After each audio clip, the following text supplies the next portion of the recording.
उम्र चाहिए 100 साल की। कोई अगर अगर कहीं का आशीर्वाद में इतना भी कह देना 1 साल कम करके, मात्र 1 साल कम करके तुमने धोख लगाई, प्रणाम करा, नमन करा और किसी ने आशीर्वाद दे दिया 99 साल जियो, तो भी तुमको बुरा लगेगा। अब 1 साल ही कम करा है ना उसने तो, पर तुम्हें बुरा लगेगा, निश्चित है बुरा लगेगा। कोई 98 साल भी बोल देगा ना तो बुरा लगेगा। तुम्हें कितनी चाहिए कि 100 साल जियो, ये आशीर्वाद होना चाहिए। उसी तरह तुम्हारे भीतर ये भजन होना चाहिए कि मैं महादेव के मंदिर में अगर 100 साल जिंदा हूं तो मेरे महादेव इन पांव को, इस शरीर को ऐसा बनाकर रखना कि 100 साल तक तेरे पर जल चढ़ाती रहूं, इतना मेरा शरीर अच्छा बनाकर।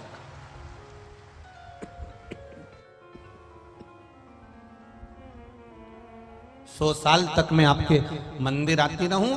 100 साल की अगर मेरी उम्र है, 70 साल की अगर मेरी उम्र है, 80 साल की मेरी उम्र है, 90 साल की अगर मेरी उम्र है, 100 साल अगर मेरी उम्र है, तो तेरे मंदिर में आकर मैं तेरा भजन करती रहूं, तेरे मंदिर में आकर मैं जल चढ़ाती रहूं, तेरे मंदिर में आकर मैं तेरा गुणगान करती रहूं, तेरे मंदिर में आकर मैं हमेशा भगवत कीर्तन करती रहूं। ऐसा शरीर बनाकर रखना मेरे महादेव। इस शरीर को कहीं हॉस्पिटल में ले जाकर या पलंग पर इसको पटक मत देना, क्योंकि आज के जमाने में दुनिया के लोग तुम्हारी बीमारी में पैसा खर्च कर देंगे। आज के जमाने में दुनिया के लोग तुम्हें हॉस्पिटल में ले जाकर जमा कर देंगे। आज के जमाने में दुनिया के लोग तुम्हारे लिए सब कुछ कर देंगे, पर तुम्हारे कष्ट को तुम्हें अकेले को भोगना पड़ेगा। इसलिए पलंग पर मत पटकना, तेरी शरण में पटकना। इतनी कृपा बना अंत समय प्रभु आना पड़ेगा, वचन दिया तो निभाना पड़ेगा। आए ना आए प्रभु कुटुंब कबीला, अंत समय प्रभु आना पड़ेगा। ओ वचन दिया तो निभाना पड़ेगा, ओ अंत समय प्रभु आना पड़ेगा। आपकी कृपा से मुझे मिले ये शरीर आपने दिया है तो संभाल दिया आपने, कोई दूसरा नहीं संभाले। कहा भगवान देवाधिदेव महादेव, माता उमा तप कर रही है,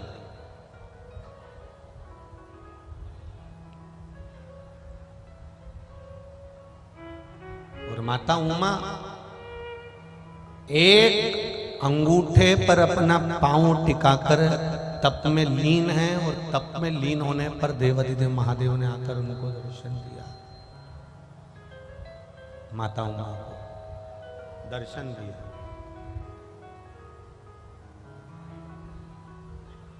और दर्शन दिया। माता उमा ने मांगा क्या कि ये संपूर्ण ब्रह्मांड में देवताओं के पास में नवनिधियां हैं, नवनिधि केवल देवताओं के पास में विराजमान है। संसार के किसी व्यक्ति के पास में नवनिधि नहीं है। अगर नवनिधि होती तो शायद इनकी जिंदगी में कभी दुख नहीं आता, इनके जीवन में कभी तकलीफ नहीं आती, इनके जीवन में कभी कष्ट नहीं आता अगर नवनिधि इनके पास में होती।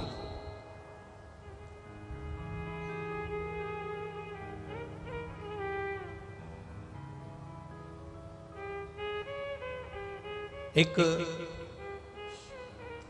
शमी का पुष्प होता है, करें दर्शन किसी ने? किस किसने देखा है? देखा है आप लोगों ने? हल्का सा नीला कलर उसका होता है, करें दर्शन।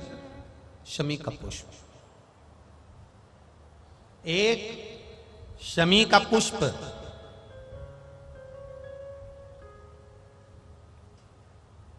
12 महीने की शिवरात्रि आती है, 12 महीने एक ठेला चलाने वाला, रोड पर बैठकर कपड़े बेचने वाला, ट्रेन में एक साधारण सा व्यक्ति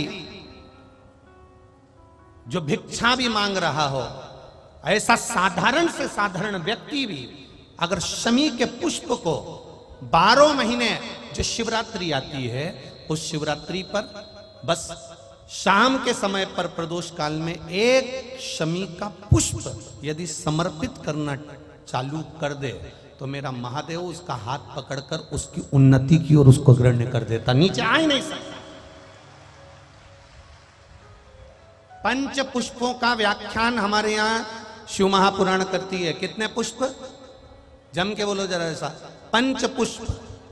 एक एक पुष्प की महत्वता आपके जीवन में होना चाहिए। कभी आपने विचार करा होगा कि भगवान कृष्ण जब रुक्मणी जी को लेकर आ रहे थे तो रुक्मणी जी के भाई की 5 चोटी भगवान कृष्ण ने क्यों कर दी? भागवत सुनिए सबने। तो भगवान कृष्ण ने रुक्मणी जी के भाई की रुक्म बाहु की ये 5 चोटियां क्यों कर दी? और आखिर 5 चोटी, गला पकड़ रहा है बेटा, उसको देखो जरा। 5 चोटी अगर भगवान ने रुक्म बाहु की, भगवान ने कृष्ण ने रुक्मणी जी के भाइयों की अगर 5 चोटी करी, तो वो 5 चोटी करने के बाद मेरे भगवान फिर रुक्मणी जी को ले जाते शंकर भगवान की आराधना के लिए क्यों रुके? शिव की आराधना करने के लिए आखिर महादेव क्यों रुकते और क्यों वहां पर पंच पुष्प समर्पित करते?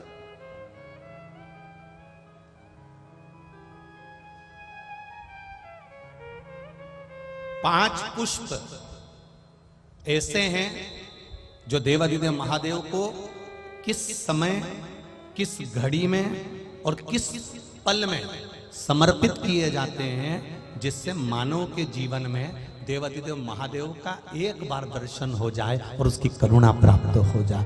पंच पुष्प। अभी तो जो कथा चल रही है वो नवनिधि चल रही है। नवनिधि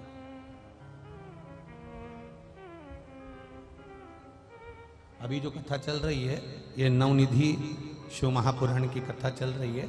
आगे जो 5 दिन की कथा रहेगी बदनावर मध्य प्रदेश में कोटेश्वर धाम में, 5 दिन की जो कथा रहेगी 24, 25, 26, 27 और 28 मार्च, ये 5 दिन की जो कथा रहेगी दोपहर में 2 बजे से 5 बजे तक आस्था चैनल पर भी आएगी, यूट्यूब फेसबुक पर भी आएगी। और बदनावर के कोटेश्वर धाम में जो कथा चलेगी 5 दिन 2 बजे से 5 बजे तक, उसमें उस कथा का नाम रहेगा पंच पुष्प। शिव महापुराण की कथा। एक एक फूल कौन सा महादेव को कब चढ़ाया जाए जिससे जिंदगी में कोई बड़ा रोग, कैंसर जैसा, लीवर जैसा, किडनी जैसा बड़ा रोग कभी जिंदगी में सम्मुख में ना आए, ऐसा कौन सा पुष्प शिव को चढ़ाया जाए कि जिंदगी में, हमारे जीवन में जो दुख आया है वो कैसे कट जाए। उस पंच पुष्प को हम समझेंगे, वो 5 फूल हम समझेंगे।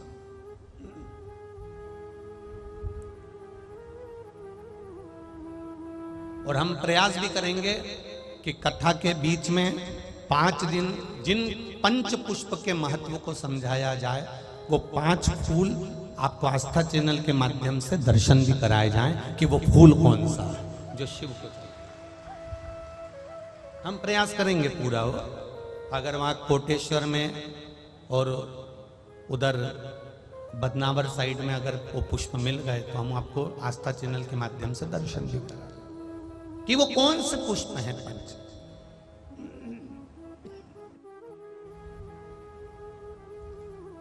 जिससे हमें महादेव की प्राप्ति हो सके। भोला सब दुख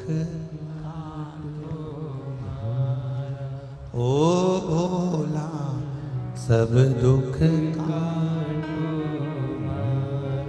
उन पंच पुष्प की महत्वता अपन 24 तारीख से 28 तारीख तक की जो कथा है बदनावर कोटेश्वर धाम में 5 दिन की, उसमें अपन श्रवण करेंगे 2 बजे से 5 बजे तक। माता उमा प्रार्थना कर रही हैं देवादिदेव महादेव से, ये नवनिधि संसार के लोगों को क्यों नहीं दे देते?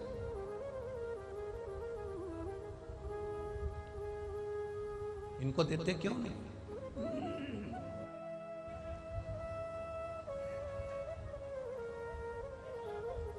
कारण क्या है कि इनको अपने नवनिधि नहीं दी। भगवान शिव ने कल कथा में वर्णन किया था कि विश्वास दृढ़ नहीं हो पाता, इसलिए इनको नवनिधि प्राप्त नहीं हो पाती।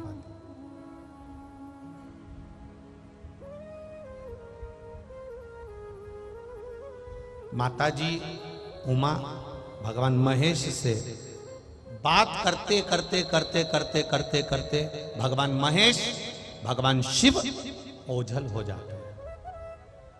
उमा माता उनको ढूंढ रही है, माता पार्वती, माँ उमा, माँ सती, माँ कात्यायनी, माँ कुष्मांडा, माँ स्कंदा, माँ उमा के रूप में उनको ढूंढ रही है। पर माँ उनको ढूंढते ढूंढते देवाधिदेव महादेव को थक जाती हैं, नहीं मिलती।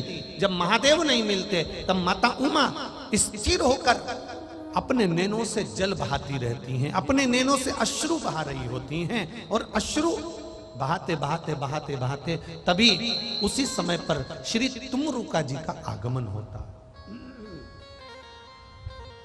उसी समय पर तुमरुका जी का आगमन हो रहा। जब तुमरुका जी का आगमन हुआ, तुमरुका जी जब निकल के सम्मुख में आए, घोड़े का मुख लगा है, हाथ में वीणा है, एक हाथ में करताल है, और तुमरुका जी जपते जपते आ रहा है पंचाक्षर मंत्र।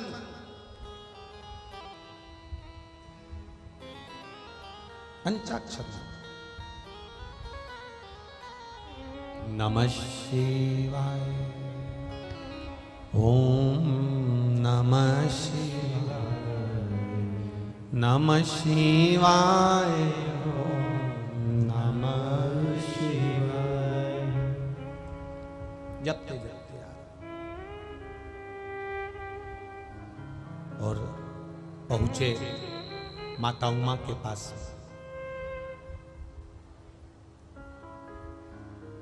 तुमरुका जी ने देखा आज मां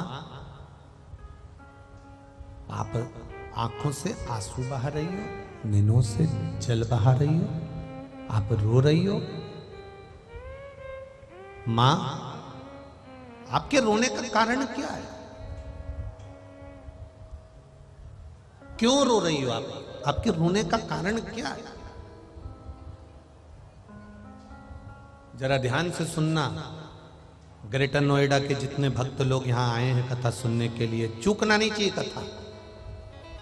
तुम्हारी पड़ोसन कितनी भी बात करे, आप बहुत दूर से आए हो। ऑटो वाला भी सिटी में कम पैसे ले लेगा, पर इतनी दूर आने के कम से कम 500-600 रुपए लगते होंगे। ये मेरे हिसाब से बता रहा हूं। इतनी दूर से आए हो आप, समय बर्बाद मत करना। किसी के इधर उधर अपने कानों को मत जाने देना, बहुत ध्यान लगाकर सुनना। 7 दिन की शिव पुराण हाथ से नहीं निकलना चाहिए। नवनिधि शिव पुराण की कथा है, तो जितने लोग आस्था पर सुन रहे हैं, जितने फेसबुक पर सुन रहे हैं, यूट्यूब पर सुन रहे हैं, जितने यहाँ सुन रहे हैं, उनकी भी झोली में नवनिधि आना चाहिए। तो नवनिधि शिव पुराण चूके नहीं। ज्यादा धूप में बैठे हो, इधर गर्मी में बैठे हो, जगह नहीं मिल रही हो, तो गाड़ियों में जाकर बैठ जाओ। जहां जगह मिले उस जगह पर जाकर बैठो, छांव में बैठकर कथा कर तत्व सुनो, पर भटके ना।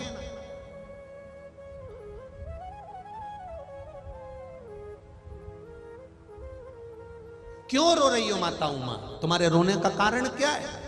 किस लिए रो रही हो? बहुत सुंदर बात यहां माता उमा का चरित्र कह रहा है। तुमको रोना भी आए ना, तुम्हारे जीवन में दुख भी आए, तुम्हारे जीवन में तकलीफ भी आए, तुम्हारे जीवन में कष्ट आए, परिवार वालों के सामने, रिश्तेदारों के सामने, कुटुंबियों के सामने, अपनों के सामने जाकर कभी मत रोना। अगर जीवन में दुख आया तो या तो किसी सदगुरु या फिर महादेव के चरणों में जाकर रोना, वो संभाल लेगा। परिवार वालों के सामने जाकर रोगे ना तो लोग कहेंगे पहले तो खूब फूली फिरती थी, अब जगत में रोती फिरती है। दुनिया वालों के सामने जाकर रोगे ना तो लोग कहेंगे पहले तो खूब ऐश्वर्य राम की जिंदगी जी ली, अब रोता फिर रहा ना।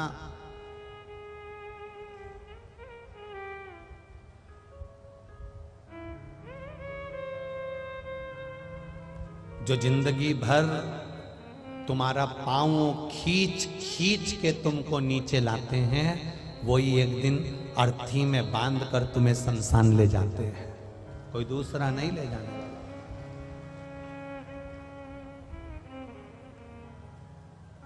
जो जिंदगी भर तुम्हारा पांव खींचकर नीचे लाने का प्रयास करते हैं, जिंदगी भर तुम्हें ताना देते रहते हैं, जिंदगी भर तुम्हें कोसते रहते हैं, जिंदगी भर तुम्हारे ऊपर उंगली उठाते रहते हैं, जिंदगी भर तुम्हारे अपशब्द पे ताने पर ताने देते रहते हैं, जिंदगी भर तुमको आड़ा टेढ़ा कहते रहते हैं, जिंदगी भर तुम्हारी निंदा करते रहते हैं, जिंदगी भर तुम्हारी बुराई करते रहते हैं, और तुम्हारे मरने पर सबसे पहले आकर खड़े होंगे और तुमको बांध कर आंख में आंसू भरते हुए शमशान तक लेकर यही जाएंगे, क्योंकि इनकी जिंदगी निकल गई निंदा करते करते, चुगली करते करते, बुराई करते करते। अब मौका मिला है इस कलेजे को ठंडा करने का, इसलिए शमशान तक भी लेकर यही जा रहा।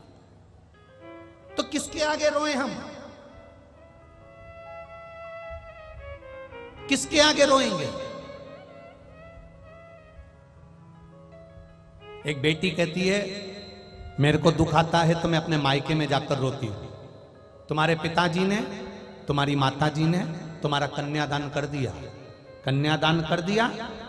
अब माता पिता के पास जाकर रोने से मतलब नहीं है। जब कन्यादान करा तो हमारे यहाँ पति को परमेश्वर कहते हैं। जिस समय पर फेरे डल रहे थे उस समय पर एक खंभ मंडप में लगा हुआ था जिसको मानक खंभ कहते हैं। वो खंभ कोई दूसरा नहीं होता, वो महादेव का प्रतीक होता है। उसके सामने फेरे डले हैं तो उसके सामने जाकर कहो, उससे जाकर कहो। जीवन में दुख आए तो उसके पास में जाकर बैठो, उसके चरणों में जाकर बैठो। मेरे बाबा दया करना, मैं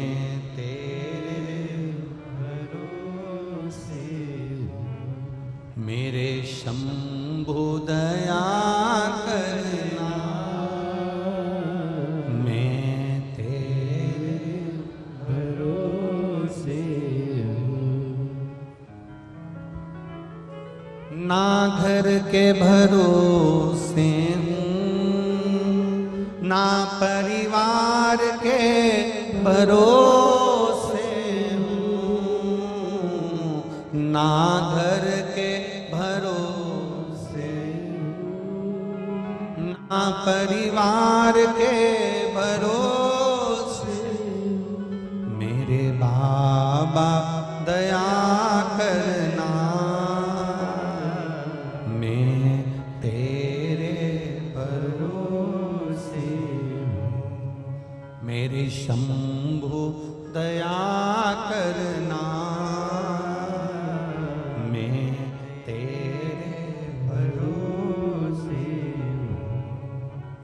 कभी गए हो मंदिर के अंदर, ये गुनगुनाया तुमने कभी शिव मंदिर में?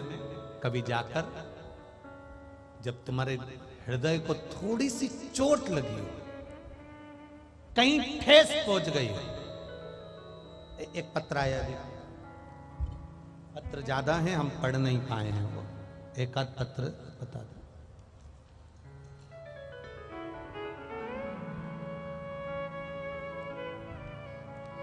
मैं सीमा वर्मा फरीदाबाद से आई हूँ। कहीं बैठी हो तो हाथ हिलाइएगा। सीमा वर्मा फरीदाबाद, आप ही हैं? दोनों हाथ हिला दो ऐसा। श्री शिवाय नमस्ते, दोनों हाथ हिला दो ऐसा। मैं सीमा वर्मा फरीदाबाद से हूँ। गुरुजी, मेरे भोले बाबा का क्या बखान करूँ, उनकी महिमा का क्या गुणगान करूँ, किस मुंह से करूँ मेरे बाबा की महिमा का अपरंपार है। गुरुजी, सुना था कि ऊपर वाला जब भी देता है छप्पर फाड़ के देता है। गुरुजी, मेरा बेटा हिमांशु वर्मा स्टेनोग्राफर का कोर्स कर रहा था, 2 साल से पेपर दिए, बहुत मेहनत करी, सिलेक्शन नहीं हुआ। गुरुजी, मैं हमेशा से मंदिर जाती हूँ, पहले मैं मंदिर में ही जल भरकर मंदिर का ही पानी शिव जी को चढ़ाती थी, पर 2 साल से आपकी कथा सुन रही हूँ आस्था चैनल पर। पहले मैं मंदिर का जल मंदिर में चढ़ाती थी, अब मैं घर से जल ले जाकर शिव जी को चढ़ाती हूं। गुरुदेव, मेरी ननंद ने बताया कि सीहोर वाले महाराज कथा करते हैं, टीवी पर आती है शिव महापुराण की कथा, एक बार सुन लो। और बेटे के लिए जैसा वो कुछ बताते रहते हैं, कथा सुनते सुनते में कुछ बता दें तो वो कर लो। मैंने पशुपतिनाथ का व्रत भी करना प्रारंभ करा। गुरुदेव, आपकी सारी कथा सुनती और पूरे व्रत करती, सब कुछ करा, पर उसके बाद भी मेरे बेटे का सिलेक्शन नहीं हुआ। मेरे बेटा मुझसे बोला, माँ सिलेक्शन नहीं हुआ पर शिव जी को नहीं छोड़ूंगा, अब मैं भी आपके साथ चढ़ूंगा। रोज हम लोग मंदिर जाते, बाबा को जल समर्पित कर दे। गुरुदेव, एक पेपर का रिजल्ट आना बाकी था, सारे रिजल्ट आ चुके थे, उसमें नहीं हो पाया था, पर एक पेपर का रिजल्ट आना बाकी था। और बेटे ने भी शिव मंदिर जाना चालू करा, घर से लोटा भर जल ले जाते, शिव जी को चढ़ा देते। बाबा की कृपा किसको कहते हैं गुरुदेव? एक ही पेपर ने निहाल कर दिया और सब बेड़ा पार कर दिया। ये शिव तत्व। गुरुजी,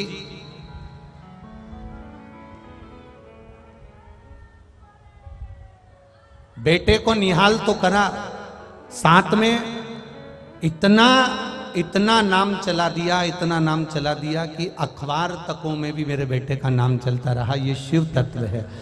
भजन की एक लाइन लिखी है, भर दिया भंडार का शिवाने ने, कर दिया माला।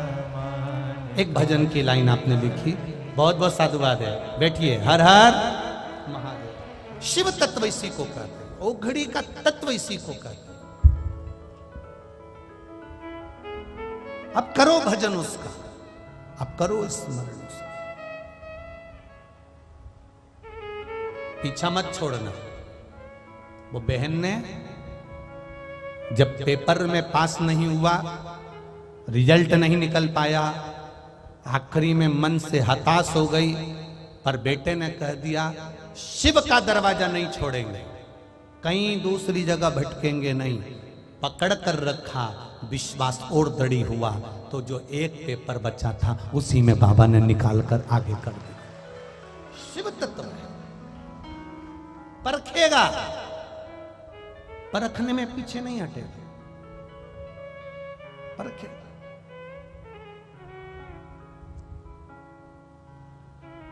परखने दो उसको। सोना जितना तपाया जाएगा उसमें उतनी निखार आती चली जाएगी, उतनी निखार, पर रखने दो उसको।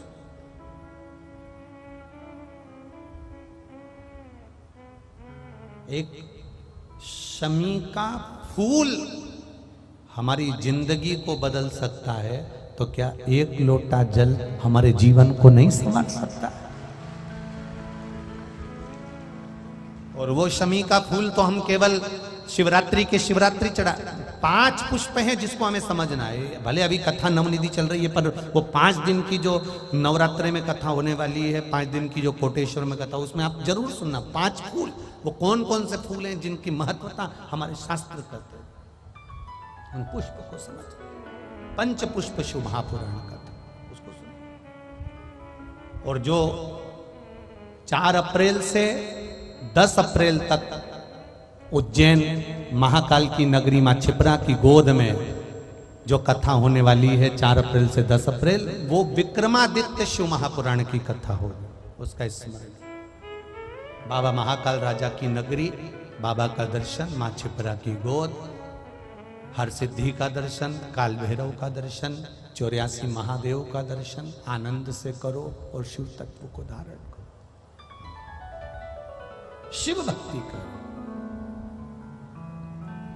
देखिए,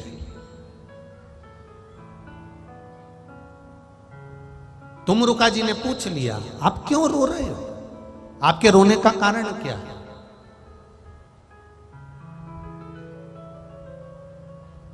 आप किसी दूसरे के पास में जाकर रोगे ना, तो वो बाद में आंसू पोंछने के बाद तुमको चुप करने के बाद 10 जगह पर जाकर कहेगा कि वो मेरे पास में आकर रोई थी, वो मेरे पास में आकर जाकर ऐसा कह रही थी, मेरे पास आकर रो रहा था, मेरे पास आकर रोए थे, वो 10 जगह जाकर कहेगा। पर किसी संत सदगुरु और कोई संत सदगुरु भी ना मिले तो मेरा देवाधिदेव महादेव जिसके पास में जाकर बैठकर अपने दिल की बात हृदय से कही। कभी किसी शिव मंदिर में जब तुम्हारा दिल ना लगे तब शंकर के मंदिर में जाकर बैठकर मेरे बाबा दया करना,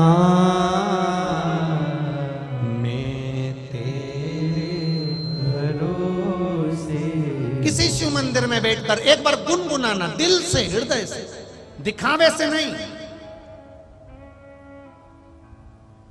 किसी को देखकर नहीं गुनगुनाना। हमें हमारे बाबा को कहना, हमारे शिव को कहना, हमारे शंभू को कहना, हमारे त्रिकालदर्शी कैलाशी अविनाशी को कहना है, उसको कहना।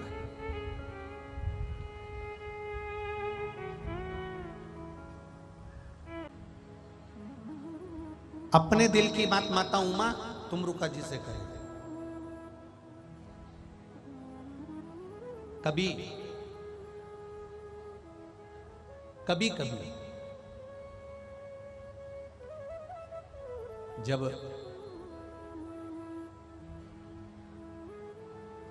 हृदय में कोई उलझन रहे तब एक लोटा जल जब आप देवाधिदेव महादेव को चढ़ाने के लिए जाएं, लगे बहुत सी उलझने हैं, बहुत उलझन, जल चढ़ाते समय तुमरुका जी के नाम का स्मरण करना। क्या नाम बोलोगे? बोलो बोलो, जम के बोलो। तुमरुका जी के नाम का स्मरण करना और तुमरुका जी के नाम का स्मरण कर कर धीरे धीरे देवाधिदेव महादेव को जल समर्पित करना। बिल्कुल आराम आराम से, बिल्कुल धीरे धीरे, बिल्कुल धीरे धीरे जल देवाधिदेव महादेव को समर्पित करना।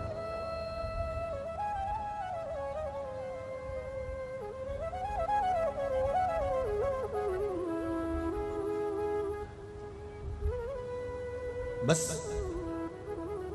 बूंद बूंद मत चढ़ाना, नहीं तो तुम लोग धीरे धीरे का मतलब ये हो जाता है कि बूंद बूंद चढ़ाने लगो। ऐसा नहीं, धार चलना चाहिए, पर वो स्लो वाली धार, आराम से। और धार चढ़ाते चढ़ाते धीरे धीरे जल की धार देवाधिदेव महादेव को चढ़ रही हो और तुमरुका जी का या तुमरुकेश्वर महादेव का या तुमरुका जी का नाम या तुमरुका जी से अपने हृदय की बात गुरु मानकर, संत मानकर, साधु मानकर, तपस्वी मानकर, साधक मानकर, उपासक मानकर तुमरुका जी को आप जब धीरे धीरे जल की धार चढ़ाएं, शिव जी पर जल की धार चढ़ाएं, दिल से उसे अपने मन की बात कहते जाए।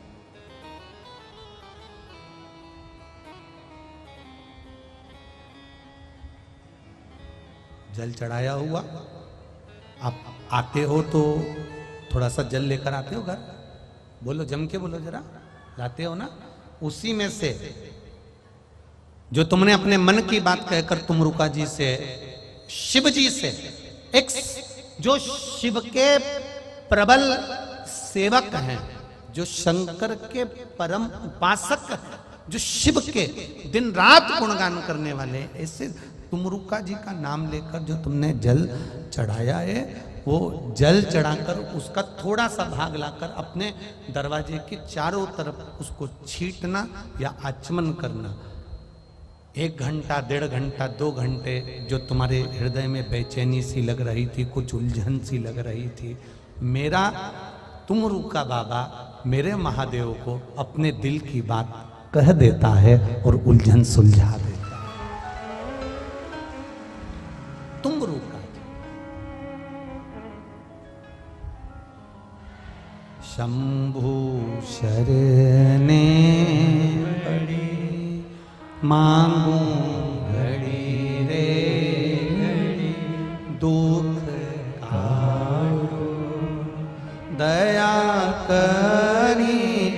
दर्शन आपो, दया करीने दर्शन आपो। अपने दिल की बात आप बाबा से कहें, अपने चित्त की बात बाबा से कहें, अपने हृदय की बात बाबा से कहें। और जल की धार चढ़ाते चढ़ाते क्या नाम लेना है आपको? सब जम के बोलिए एक बार, तुम रूका या तुम रूकेश्वर महादेव। आप दिल से कहें, दिल से। एक बात, इस ग्रेटर नोएडा की धरा पर उमा पब्लिक स्कूल के इस पावन प्रांगण में जहां सिसोदिया जी बड़े आनंद के साथ इस कथा का लाभ दिलवा रहे हैं, आपसे कहना चाहूंगा, कमाओ, खूब कमाओ, दिल से कमाई करो, दिल से पैसा कमाओ, दिल से आप खूब कमाओ। पर कमाने में इतने मत डूब जाना कि शरीर में कोई बीमारी उत्पन्न कर लो और मालूम पड़े जो तुमने कमाया है वो सब बीमारी में भरते चले जाओ। ऐसा मत कमाओ। कमाओ, खूब कमाओ, पर कमाई के साथ में थोड़ा थोड़ा भजन, कमाई के साथ में थोड़ा थोड़ा स्मरण, कमाई के साथ में थोड़ा थोड़ा मंत्र जाप, कमाई के साथ में थोड़ा थोड़ा नाम जाप जरूरी है, जरूरी। और आप जब देवाधिदेव महादेव से जुड़ जाओगे, आप शंकर भगवान से जुड़ जाओगे, आप भगवान शिव की भक्ति में लग जाओगे, तो आप स्वयं कमाओगे भी और भगवान का गुणगान गाओगे। एक पत्र आया है, पत्र में उन्होंने पूरी डॉक्टर की फाइल लगाई है। आप उस पूरी जो 2017 से जो सोरेसिस की बीमारी हुई है, और सोरेसिस में भी वो सोरेसिस की बीमारी जिसके अंदर शरीर के अंग में पानी भरा जाता है, पीप भरा जाता है, पस भरा जाता है और वो पस फूट कर निकलता है, ऐसी बीमारी। उसके पूरे मेडिकल के कागज आप एलईडियां लगी हैं उसमें देख सकते हो, और जो आस्था चैनल के माध्यम से देख रहे हो पूरी फाइल आप डॉक्टरों की देख सकते हो, पूरी फाइल। अब पत्र देखिए, उस पत्र में फोटो भी देख लीजिए। जो जिस तरह का सोरेसिस होता था, हाथ में, पांव में, शरीर में उंगलियां पानी से, पस से भरा जाती थी, फूट जाती थी, वो सोरेसिस बड़ा विचित्र था। अब चित्र देखने के बाद में पत्र का स्मरण करेंगे। मेरा नाम संजू है, मेरी उम्र 35 वर्ष है। मैं मध्य प्रदेश भिंड गांव पांडरी की रहने वाली हूं। कहीं बैठी हो तो हाथ हिलाइएगा, कहीं पर बैठी हो तो हाथ हिलाइएगा, जहां कहीं भी बैठी हो दोनों हाथ ऐसे हिला देना, दोनों हाथ हिला दो एक बार, जहां कहीं भी बैठी हो। मेरा नाम संजू है, मेरी उम्र 35 वर्ष है। मैं मध्य प्रदेश भिंड गांव पांडरी की रहने वाली हूं और मैं अभी दिल्ली उत्तम नगर में रहती हूं। मेरा फोन नंबर ये है। गुरुजी, मेरे बाबा की महिमा का क्या बखान करूं गुरुजी। मेरे पति इंडियन आर्मी में कार्यरत हैं, उनकी पोस्टिंग असम तेजपुर में आई है। हम वहां गए, वहीं से मुझे एक बीमारी हुई जिसका नाम पस्चुलर सोराइसिस है। गुरुजी 2017 में अगस्त से ये बीमारी मुझे हुई है, जिससे मेरे पैर के अंगूठे में पस पड़ने लगा, हाथ की उंगलियों में पस पड़ने लगा, नाखून भी सारे के सारे सड़ने लगे, नाखून निकलने लगे, पस बहने लगा। डॉक्टरों ने ऑपरेशन करके नाखूनों को निकाल दिया। डॉक्टर रोज मेरे पैर में, मेरे हाथ में पट्टी पर पट्टी बांधने लगे, पर पस बंद नहीं होता था। पूरा हिस्सा सड़े जैसा हो गया था। पट्टी करते, 2 दिन में फिर पट्टी बदलना पड़ती। 5 साल हो गए पर आराम नहीं लगा गुरुजी। तब आर्मी हॉस्पिटल में दिखाया, दिल्ली में दिखाया, अंबा में दिखाया, जयपुर में दिखाया, आगरा, भिंड, ऐसी कोई हॉस्पिटल नहीं था जहां पर नहीं दिखाया। सब जगह पर एक ही बात कही गई कि ये बीमारी कभी ठीक नहीं होती है, ये बीमारी मरते दम तक रहती है। लाखों करोड़ों खर्च कर दिए पर ठीक नहीं होती। गुरुजी, मेरे पति और मेरे बच्चे के बारे में सोचती हूं तो दुख होता था कि इनका क्या होगा। इतनी बड़ी बीमारी मेरे शरीर में हो गई, पूरा परिवार मेरे कारण दुखी है। नींद में नहीं आती थी, इतना दर्द, इतनी तकलीफ होती थी। मेरे परिवार, मेरे बच्चे और मेरे पति सबने मेरा बहुत साथ दिया, पर मेरी बीमारी बहुत ज्यादा थी। गुरुजी, फिर एक दिन मेरे एक सहेली ने फोन पर बताया, जयपुर की रहने वाली है, उसने मुझे बताया कि सियोर वाला महाराज कथा करता है, पशुपति व्रत के बारे में बताता है। शिव महापुराण की कथा आस्था चैनल पर आती है, आधा घंटा सुन ले। मैंने पशुपति नाथ का व्रत उसी आस्था चैनल पर सुनकर प्रारंभ करा। मंदिर जाती, शरीर, हाथ पैर की उंगलियां बड़ी बेकार हो चुकी थी, चलने में भी तकलीफ होती थी। गुरुदेव, बाबा का व्रत करना प्रारंभ करा, पशुपति व्रत करना प्रारंभ करा। शिव जी पे 1 लोटा जल चढ़ाती, उस पानी को झेल कर पी लेती, उसी पानी को भरकर लाती, अपने शरीर पर लगा लेती। गुरुदेव, जिस रोग को 5 साल हो गए ठीक नहीं हुआ, फिर आपने एक कथा में बता दिया, 5 लौंग, 7 काली मिर्ची, 5 बबूल का पत्ता और गुलाब के वृक्ष के कांटे वाला जो प्रयोग आपने बताया था वो मैंने करा, और करने के ठीक 3रे दिन मेरी बीमारी धीरे धीरे ठीक होना प्रारंभ हो गई। अब मैं पूरी तरह से ठीक हो गई हूं, जिसका फोटो मैं पीछे लगा रही हूं।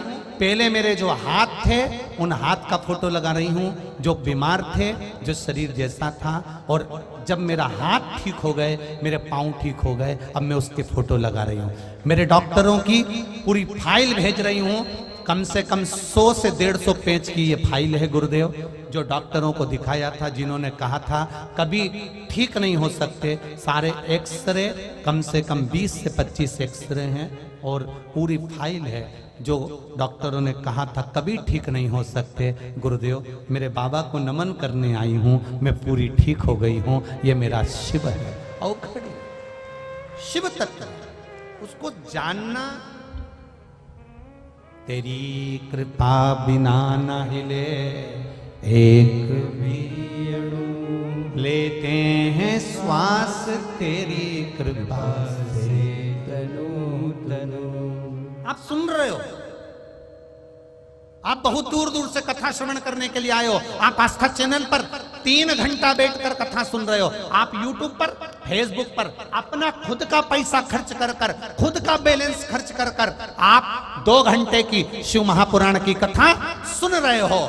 इतना याद रखना, ये कथा कभी खाली नहीं जाएगी, ये झोली भर कर ही जाएगी, ये खाली नहीं जा सकता।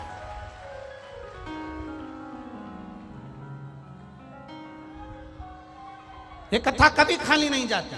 आप शिव महापुराण की कथा सुनते सुनते बीच में 5 बार 7 बार श्री शिवाय नमस्तुभ्यम बोलने का मौका मिलता है। बाबा को अपने दिल की बात कहने का मौका मिलता है कि बाबा सब दुख काटो मेरे। ये ऐसे ही नहीं बोला जाता, दिल से कहते हो ना, 3 महीने में मालूम पड़ जाता है कि दुख कटा कि नहीं कटा। ये वो जानता।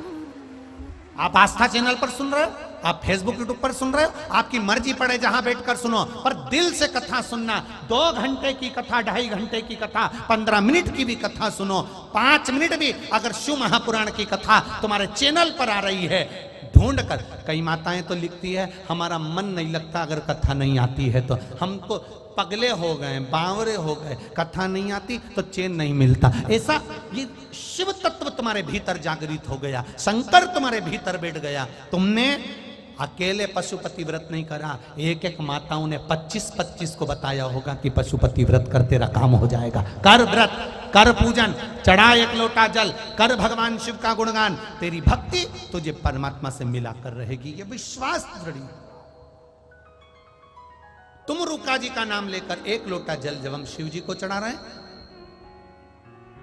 शंकर भगवान को तुम रुका जी का नाम लेकर जल की एक धार हम शिव जी को समर्पित कर रहे हैं, या किसी शंकर जी के मंदिर में, किसी शिवालय में तुम बैठ गए, 10-20 लोग आ गए आरती में, या जल चढ़ाते समय 10-15 लोग आ गए, आपने उसी समय पर गुणगान करना प्रारंभ कर दिया। श्री शिवाय नमस्तुभ्यम, श्री शिवाय नमस्तुभ्यम, श्री शिवाय नमस्तुभ्यम, श्री शिवाय नमस्तुभ्यम, श्री शिवाय नमस्तु। जब सबके साथ मिलकर आप श्री शिवाय नमस्तुभ्यम का जाप कर रहे हो, स्मरण कर रहे हो, उसका जो प्रकाश होता है, उसका जो पुंज होता है, उसका जो सुख होता है, वह आपको फल प्रदान करने वाला होता है।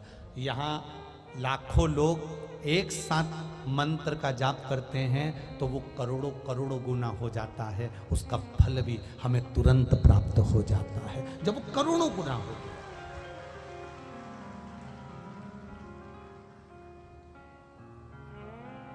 कितनी हम ये उमा पब्लिक के जो जिन्होंने इसका निर्माण करा, जिसने इसको स्थापित करा, श्री ब्रह्म कुमार सिंह जी भाटी जी को, वो भले इस मृत्यु लोक में नहीं देवलोक में है, पर उनको धन्यवाद।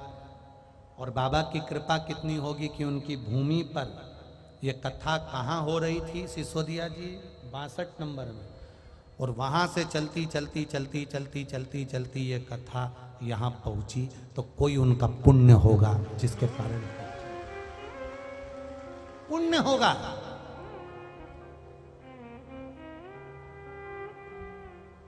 सहज नहीं है शिव भक्ति।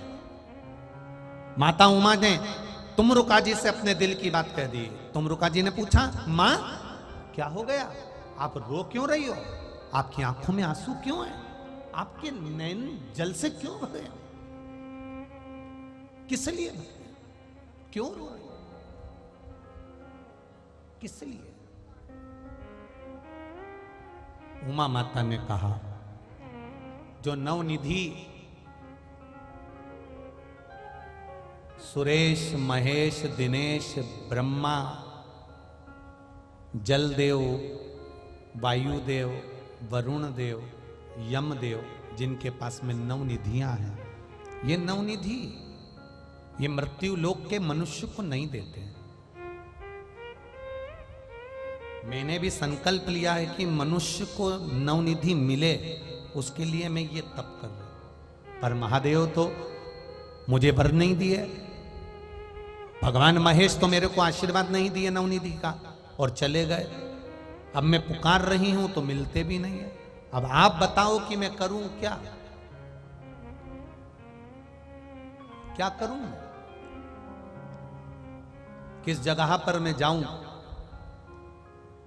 किस जगह जाकर मैं प्रार्थना करूं कि मेरे देव अधिदेव महादेव मुझे प्राप्त हो जाए और भगवान शिव ये नवनिधि संसार के लोगों को प्रदान कर दे। कहां जाऊं?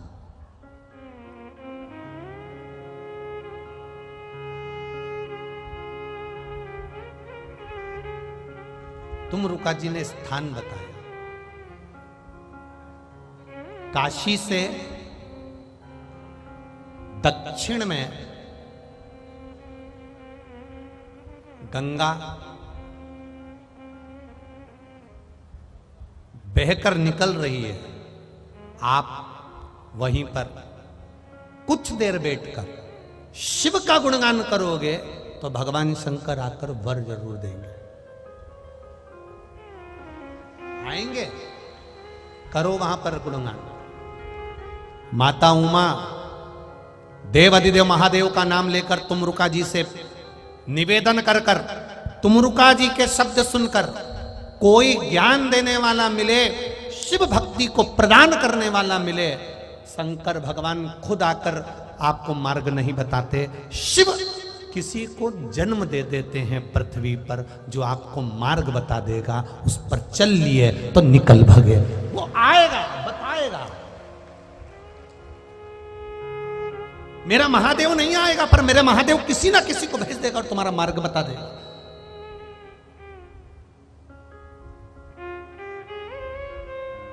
हम तो कहते हैं ये शिव महापुराण की कथा नहीं है, ये मेरे महादेव ने तुमरुका जी को इस शिव पुराण के रूप में पृथ्वी पर भेजा है और यह मार्ग बताने के लिए शिव महापुराण की कथा, साज नहीं। उसको समझने वाला चाहिए, एक एक शब्द को जिसने समझ लिया, एक एक शब्द को, एक एक शब्द। कितने पत्र हैं, ढेर लगा हुआ है पत्रों का। एक एक पत्र को, ये पत्र हमारे साथ सीओर नहीं जाते, ये पत्र हमारे साथ कहीं नहीं जाते, ये पत्र यहीं रहते हैं। उसमें मोबाइल नंबर रहता है, गांव का नाम रहता है, स्थान का नाम रहता है। किसी को संशय हो तो इन पत्रों में से मोबाइल नंबर निकाल कर, एड्रेस निकाल कर उनके घर जाकर भी पता कर सकते हो कि तुमने क्या करा था, तुमने शंकर का गुणगान क्या करा था। कहीं सियोर वाला महाराज ने कहीं तुमको कुछ दे तो नहीं दिया था कि तुम जाकर वहां पर सामने खड़ी हो जाना, या तुम। और हमको तो किसी का भाग्य लिखना भी नहीं आता कि हम किसी कागज पर लिखकर आपका भाग्य बता दें कि तुम क्या करने वाले हो और कहां से आए, हमको नहीं आता। हम तो शिव की कथा कहना जानते हैं और शंकर भगवान पर एक लोटा जल का महत्व जानते हैं, एक बेलपत्री का महत्व जानते हैं, एक शमी पत्र का महत्व जानते हैं। बस इतना जानते हैं कि तुम, जब तुम्हें खुजाल चलती है तो तुम खुजाते हो, तुम्हें भूख लगती है तो भोजन तुम करते हो, और तुम्हारा सिर दुखता है तो गोली तुम खाते हो। अगर पैसा भी आया तो तुम्हारे सुख के लिए आया, और दुख भी आया तो तुम्हारे लिए आया। तो भजन भी तुम्हें करना पड़ेगा, कोई दूसरा नहीं करेगा। तुम करोगे तो तुम्हारा दुख कटेगा। कई लोग कह देते महाराज जी तकलीफ हमको आई है, तुम हमारे लिए ऐसा कर दोगे क्या? अब जिनको करना होगा वो तो कर देंगे कि भैया चलो कुछ नहीं तो 25-50 हजार रुपए मिल जाएंगे, मैं तुम्हारे लिए सब कर दूंगा और फिर तुम कुछ भी नहीं होगा। और कई होंगे जो तुमसे कह देंगे कि लाओ दे दो 50,000, लाओ दे दो 1 लाख, लाओ दे दो 25,000, लाओ दे दो 30,000, मैं तुम्हारे लिए ऐसा कर दूंगा। पर यहाँ शिव महापुराण की कथा कहती है कि भूख लगी तो भोजन तुम्हें करना है, सिर दुखा तो गोली तुमको खाना है, दर्द हुआ तो बाम तुमको लगाना है, उसी तरह छींक आई तो छींकना भी तुमको पड़ेगा, तुम्हारे बत्तल का पड़ोसी नहीं छींकेगा। उसी तरह दुख आया है तो तुम्हें ही काटना है, कोई दूसरा नहीं काटेगा। हम कभी नहीं कहते कि हम तुम्हारा दुख काट देंगे या हमारे पास आ जाना, हम तकलीफ कर, ना ना ना ना। तुम शिव मंदिर तक जाओ, तुम शंकर की चौखट तक जाओ, तुम शिव के द्वारे जाओ, वो अपने आप कटेगा। तेरे मंदिर में आना मेरा काम है, मेरी बिगड़ी बनाना तेरा काम। वो काटेगा, हम नहीं काट सकते। हम तो केवल शिव पुराण के माध्यम से आपको बता सकते हैं कि इस पथ पे चल दो, इस मार्ग से आगे बढ़ जाओ। जैसे आज की कथा में मिला शमी का फूल, आज की कथा में मिला है, तो ये साधारण नहीं है। उसमें शिव पुराण में खोजोगे मिलेगा आपको, और उसका महत्व समझ में आएगा उस दिन मालूम पड़ेगा कि उसकी महत्वता क्या। और छोड़ना मत 24 तारीख वाली कथा 5 दिन की है। एक एक फूल का महत्व, एक एक पुष्प का महत्व हमें समझना है। एक एक पुष्प का क्या है।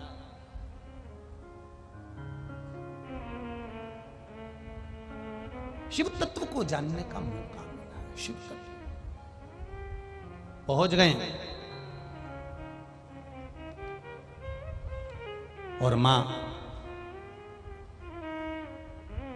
तुरंत उसी समय पर पहुंची, उसी समय पर। आज माता उमा काशी से कुछ दूरी पर एक स्थान पर बैठकर शिवलिंग का निर्माण कर जब आराधना में डूबी तो गंगा मैया वहां पर आकर खड़ी हो गई। गंगा जी ने जो माता उमा को देखा तो पूछ लिया, मां उमा आप यहां, आप यहां? मेरे भीतर बहुत कष्ट है, मेरे भीतर बहुत कष्ट है। उस कष्ट को मिटाने के लिए मैं महादेव को पुकार रही हूं, पर मेरे महादेव नहीं आए। गंगा, तूने कौन सा तप ऐसा करा था कि तू शंकर जी की जटा में जाकर बैठ गई? चंद्र ने कौन सा तप करा था कि शिव जी के मस्तक पर जाकर बैठ गए? मुझे भी बता दे गंगा। गंगा वहीं से उत्तर की ओर जब वहां पहुंची है तो अपने मार्ग को बदल लेती है, और वहीं पर जिस स्थान पर मां उमा ने शिव जी को गंगा का जल चढ़ाकर आराधना करना प्रारंभ करी, वहीं देवाधिदेव महादेव प्रकट हो गए और शिव जी का नाम शूलटंकेश्वर महादेव पड़ गया। बोल शूलटंकेश्वर महादेव की। काशी से 15 किलोमीटर की दूरी पर दक्षिण में आज भी शूलटंकेश्वर महादेव विराजमान है, जहां पर माता उमा ने भगवान शिव की आराधना करी थी। शिव प्रकट हुए, शिव सम्मुख, शिव सम्मुख, सामने भगवान शिव सम्मुख। और जब मेरा देवाधिदेव महादेव सम्मुख में आ गए, जब मेरा बाबा सामने आया, कहा मांगो। उमा कहती हैं, प्रभु मैंने पहले भी आपकी तप साधना करी, आपका भजन करा, आपका कीर्तन करा, आपका मंत्र जाप करा, पर आपने मुझे वर नहीं दिया। आप उस समय पर भी चले गए, आज मुझे वर दे दीजिए। क्या वर चाहिए? बस मृत्यु लोक में रहने वाले मनुष्य को नवनिधियां प्राप्त हो, ऐसा वर दे दीजिए। नवनिधि मृत्यु लोक में जितने मनुष्य हैं उनको मिल जाए, बस ये वर चाहिए। शंकर भगवान कहते हैं, उमा तू कुछ अच्छा नहीं मांग रही, कुछ तू ठीक नहीं मांग रही। उमा ने कहा, प्रभु सर्वे भवन्तु सुखी ना, सबके हित का ही तो मैंने मांगा है, सबके लिए ही तो मैंने मांगा है, सबके हित। जब मैं सबके हित का मांग रही हूं तो फिर उसमें गलत क्या है? गलत क्या है?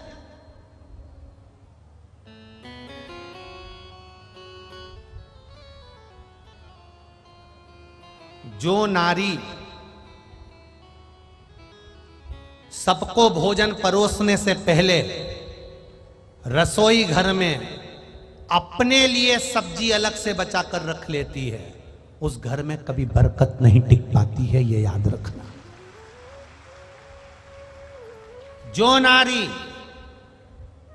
जलेबी बनाने से, जलेबी से मतलब भोजन अगर रसोई घर में तुम बना रही हो, भोजन का निर्माण कर रही हो, 4 लोग भोजन करने बैठे हैं, आप या तो उनको थोड़ा थोड़ा परोस दो, ज्यादा नहीं, कम कम परोस दो, पर पहले से अपने लिए निकाल कर मत रखो। हाँ, अपने बच्चों के लिए निकाल कर रखोगी, पति के लिए निकाल कर रखोगी, ससुर के लिए, सास के लिए, ननंद के लिए, दूसरे के लिए निकाल के रखोगी, चल जाएगा। पर जहां मेरा स्वार्थ आ गया, वहां तुमने अपने लिए अगर निकाल के रखा तो वहां फिर सफलता नहीं मिलती, वहां व्यक्ति गर्त में जाता है।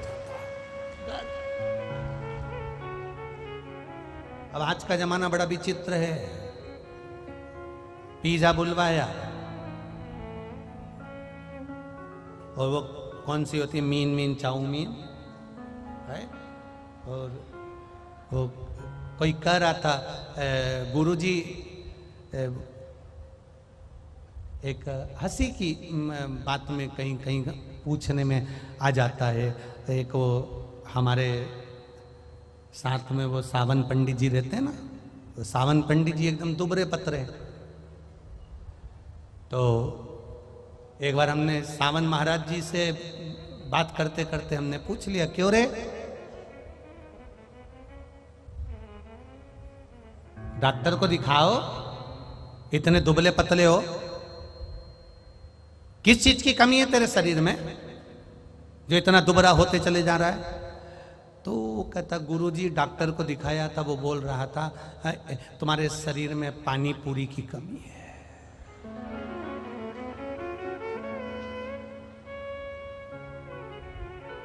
तो जब हंसी की बात आ जाती है तो हम कह देते हैं बात ही बात में कि देखो अपने लिए नहीं, अपने बच्चों के लिए अगर संभाल के रखा कोई बात नहीं, अपने पति के लिए या किसी, हम तो पतियों से भी कहेंगे पत्नी के लिए तुमने रखा कोई बात, अपने लिए भोजन बनाते समय, भोजन का निर्माण करते समय, संजोते समय अपने लिए नहीं रखा।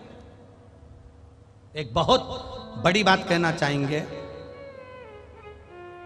कई बार हमारे भी रिश्तेदार हमसे मिलने के लिए आते हैं तो हमसे कहते हैं भैया, ए भैया तुम्हारे चाचा जी बड़े बीमार हैं, उनके लिए कोई ऐसा उपाय बता दो ना, तुम सबको बताते हो, हमारे चाचा जी के लिए नहीं बता सकते?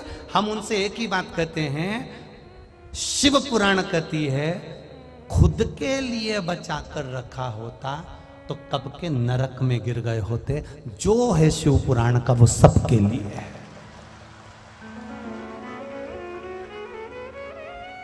कोई हमारे पास में ये पूछने मत आओ कि हमारा सिर दुखा तो ये उपाय, ना ना ना ना, हमसे अगर आजकल का तो जमाना ही, हम तो कहते हैं लोग मिलने भी केवल मिलने के लिए नहीं आते, लोग फोटो के चक्कर में। पहले जब ये टीवियों पर कथा नहीं आती थी तो लोग पूछ भी लेते थे और जान भी लेते थे कैसे हो महाराज जी, भूख मुख लग रही कि नहीं लग रही, रोटी मोटी भा रही कि नहीं भा रही, भोजन मोजन किया कि नहीं करा, ऐसा करा, पहले लोग पूछ लेते। आज के ज़माने में तो आते से ही बैठते से ही बस एक फोटो खिंचवा लो, एक्सक्यूज मी एक सेल्फी ले लो। इनकी सेल्फी लेने के चक्कर में अपनी सेल्फी निकले जा रही है तुरंत।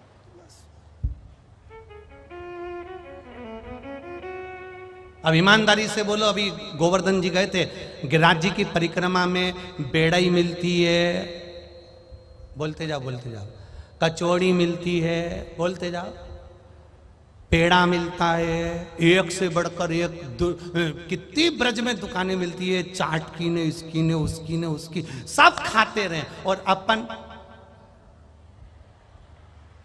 बस देखते हुए निकल जा, क्योंकि तुम चाट की दुकान पे रुके।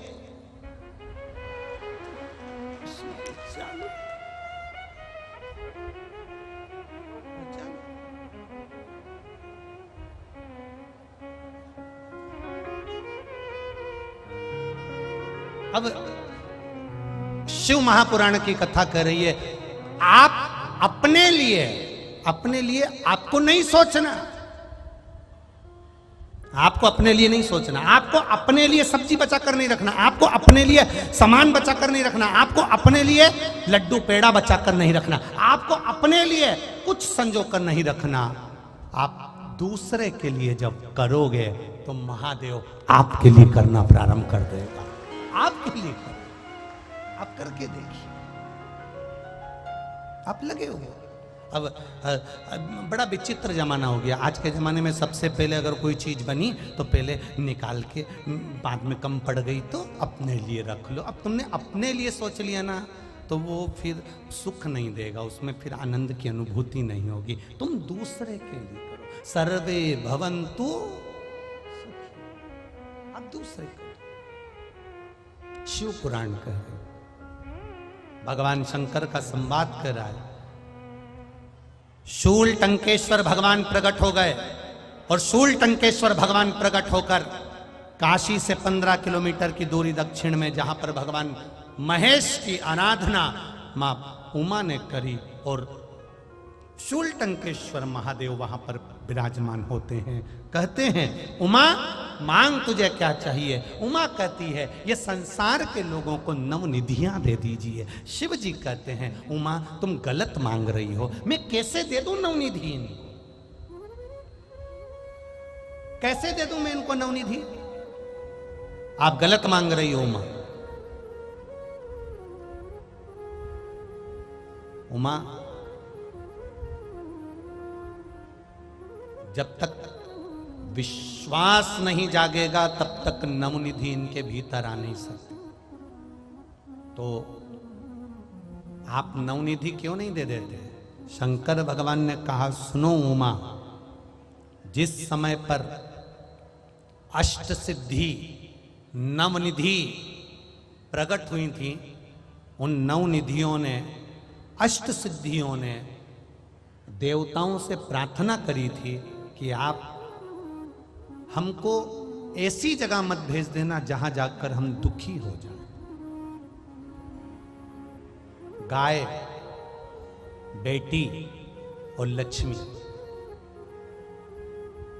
क्या तीन चीजों के नाम आप भी बोलो? गाय, बेटी और लक्ष्मी। ये तीन हर किसी को नहीं दी जाती। दादाजी मर गए, गौदान करना है, पंडित जी को बुलाया, गाय दान में दे दी। पंडित जी गाय ले गए, जब तक दूध दी बांध कर रखी, गाय ने दूध देना बंद कर दिया। पंडित जी क्या खुद रहने की जगह नहीं, खुद तो छोटे से मकान में रह रहे, गाय कहां से बांधे? पंडित जी ने गाय को ले जाकर दूसरे को बेच दिया, दूसरे ने तीसरे को बेचा, तीसरे ने चौथे को बेचा, चौथे ने पांचवे को बेचा। बेचते बेचते बेचते बेचते बेचते बेचते वो गाय कसाई के हाथ में आ गई। कसाई ने उसको जब काटा, जो बद्दुआ लगी, श्राप लगा, पंडित को नहीं लगा, जिसने संकल्प छोड़ा था उसको लगा है। जिसने संकल्प छोड़ा, इसलिए संकल्प के समय पर बोला जाता नाम बोलो, गोत्र बोलो, किस गोत्र के हो, किस नाम के, किस भूमि पर, किस जगह पर, किस स्थान पर बैठकर, किस नदी के तट पर बैठकर तुमने गौदान करा, कन्यादान करा। उस जगह पर पूछा जाता है, कन्यादान के टाइम पर, गौदान के टाइम पर बार बार पूछा जाता है कि तुम्हारा नाम बोलो, गोत्र बोलो, पूछा जाएगा। तो ये गाय दान करने से पहले 50 बार विचार करना कि हम जिसको गाय दे रहे हैं, हम जिसको गौमाता दे रहे हैं, उसके यहाँ बांधने की जगह है कि नहीं है, खिलाने की व्यवस्था है कि नहीं है। नहीं तो इससे तो अच्छा है कि किसी गौशाला में जाकर एक ट्राली चारा डलवा देना, वो ज्यादा अच्छा है। कम से कम उस गौशाला में सेवा तो हो जाएगी।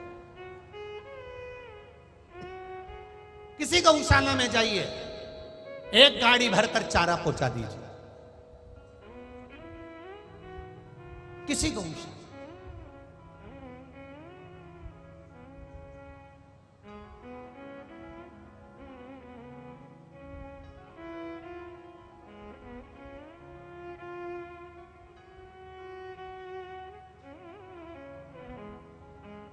आपको लग रहा है कि ये गौशाला में चारा नहीं है, चारा। आपको लग रहा है गौशाला में पानी की टंकी नहीं है, टंकी। गाय भी तो आएगी 10,000, 12,000, 15,000 की, वो 10-15,000 का पानी की व्यवस्था गौ माता के लिए कर दो, चारे की व्यवस्था गौ माता के लिए कर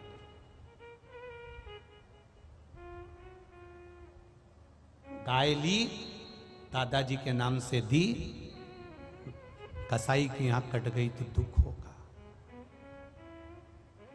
बेटी, कन्यादान करने से पहले 50 बार विचार करना कि इस बेटी को तुम किसको दे रहे हो। पेट्रोल पंप देख लिया, बंगला देख लिया, गाड़ी देख ली, दौलत देख ली और बेटी को ब्याह दिया। मालूम पड़े छोरा दिन रात नशे में डूबा रहे तो ऐसी जगह बेटी देने से कोई मतलब नहीं है, कोई मतलब नहीं। ऐसी जगह बेटी देने से कोई मतलब नहीं है।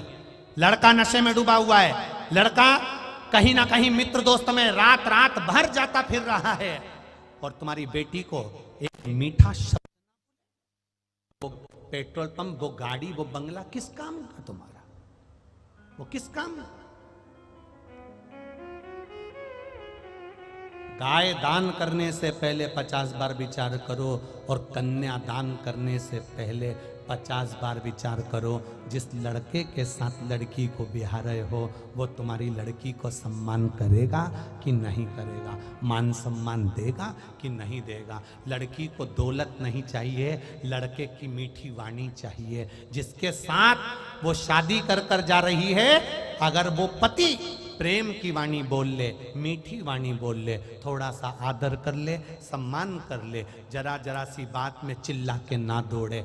4 लोगों में पत्नी ने कुछ कहा और वो चिल्ला के दौड़े, तो ऐसा पति पत्नी को नहीं चाहिए। वो कहती है जो सम्मान की वाणी बोले, आदर की वाणी बोले, ऐसा होना चाहिए। ऐसा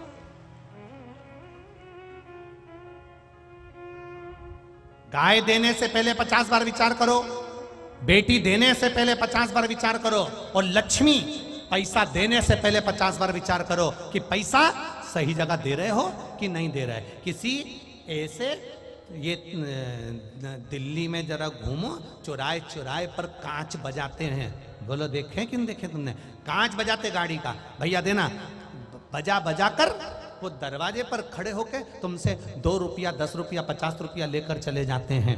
वो बच्चे छोटे छोटे दरवाजा बजा बजा कर 50 रुपए ले जाते, 10 रुपए ले जाते। भिक्षुक, ऐसे भिखारी के कटोरे में पैसा मत देना जो भिखारी तुम्हारे पैसे को ले जाकर रात्रि को वेश्यावृत्ति में लगा दे, जुए में लगा दे या मदिरा में लगा दे। ऐसे को पैसा ना देना। ऐसे को धन देने की जरूरत नहीं है जो शाम को जाकर मैं खाने में लगा दे, शाम को जाकर मदिरा की दुकान में लगा दे, शाम को जाकर नशे में लगा दे। ऐसी जगह पैसा देने की जरूरत नहीं। तुम्हारा धन, तुम्हारी बेटी और तुम्हारे दरवाजे की गाय अच्छी जगह पर जाती है तो दान करने वाला भी 4 चौगुना बढ़ता चले जाता। अब ऐसे को तुमने पैसा दे दिया, ऐसे के कटोरे में पैसा दे दिया, उसने जाकर लगाई और बैठ गया, वो तो पड़ा नशे में चूर, और तुमने दिया 10 रुपया 20 रुपया 50 रुपया और वो गया।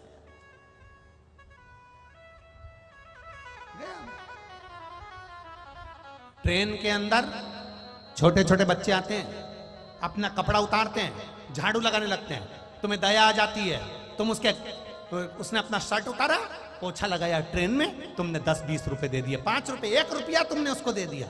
वो अगले स्टेशन पर उतरा, कोई सामान लाया, रुमाल में लिया, सूंघ सूंघ के एक दिन कहीं मर गया। उसके मरने में, उसके नशे में मरने में 1 रुपया तुम्हारा भी लगा है, इसलिए तुम्हें भी मरते समय तड़प तड़प के मरना पड़ता है। देने से पहले विचार करो कि रुपया कहां जा रहा है। बेटी को देने से पहले विचार करो कि किस जगह पर बेटी को दे रहे हो। गौ माता को देने से पहले विचार करो कि गाय किसको दे रहे हो। गाय, बेटी और लक्ष्मी 50 बार विचार करना, तब किसी को देना। ऐसे हर जगह पर, आड़ी टेढ़ी जगह पर लक्ष्मी को कटोरे में ऐसी जगह मत देना कि वो मदिरा में लगा दे, जुए में लगा दे, मांसाहार में लगा दे, वेश्यावृत्ति में लगा दे। ऐसी जगह ना दीजिए। जाकर देखो सही जगह है कि नहीं है।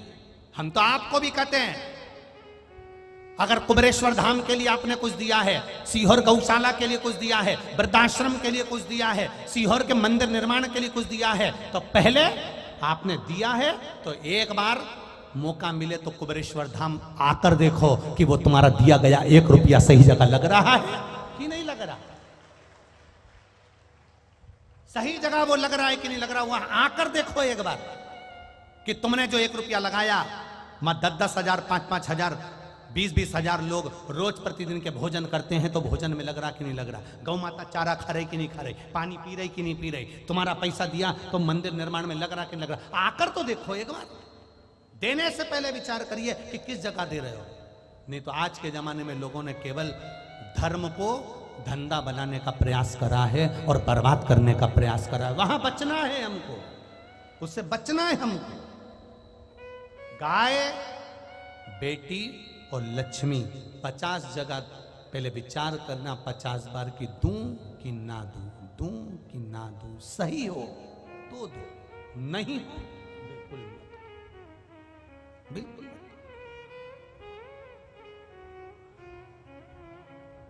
ये कल कोई कह रहा था गुरुजी यहां पर बहुत सारे रुद्राक्ष मिल रहे हैं, कोई कह रहा है सीहोर का है, कोई कहता है कुबेरेश्वर धाम का है। इस व्यासपीठ से पहले भी कहा, आज फिर कह रहा है, सीहोर कुबेरेश्वर धाम का रुद्राक्ष कुबेरेश्वर धाम से बाहर कभी नहीं जाता, कुबेरेश्वर धाम से ही मिलता है, निशुल्क मिलता है, उसकी कोई कीमत नहीं होती। बस कंकर शंकर की धरा से लेकर जाओगे तो तुम्हारे को उसका असर मालूम पड़ेगा कि वो, नहीं तो ऐसे तो हमारे सीहोर में भी बहुत लोग बांटते फिरेंगे कि ये सीहोर का रुद्राक्ष है, तुम जाकर बैठ जाओ, सीहोर स्टेशन पे चले जाओ, सीहोर के बस स्टैंड चले जाना, कहीं तो आसपास में चले जाना, तुम्हारे इंदौर आदि कहीं जहां जाओगे।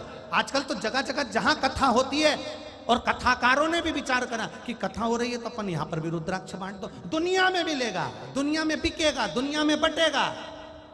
पर जो बाबा के धाम का रुद्राक्ष है, हम उसकी 100% गारंटी ले सकते हैं कि वो तुम्हारे पर सीधा काम कर सकता है, सीधा। बाकी की हमारा विश्वास, मेरा रुद्राक्ष, मेरे बाबा के चरणों का जो अश्रु का आनंद है वो साधारण नहीं हो सकता। ये पत्रों के ये ढेर, ये देखो लोगों ने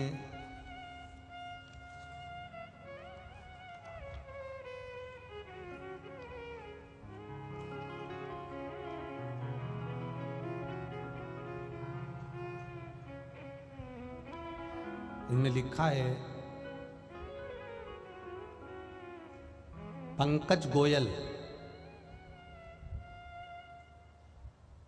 सेक्टर 93 बी नोएडा। आप ही हैं? दोनों हाथ हिला दो ऐसा एक बार, हर हर, इस तरह से हिला दो, हर हर महादेव। साल 2019 में मुझे पैर में दर्द होना शुरू हुआ। जुलाई की शिवरात्रि के दिन पहली बार पैरालिसिस अटैक भी आ गया। पैरालिसिस अटैक आया, कुछ देर बाद अपने आप ठीक भी होने लगा। 1 साल तक मैंने पैर की देखरेख करवाई और उसका इलाज करवाया, लेकिन कुछ आराम नहीं हुआ।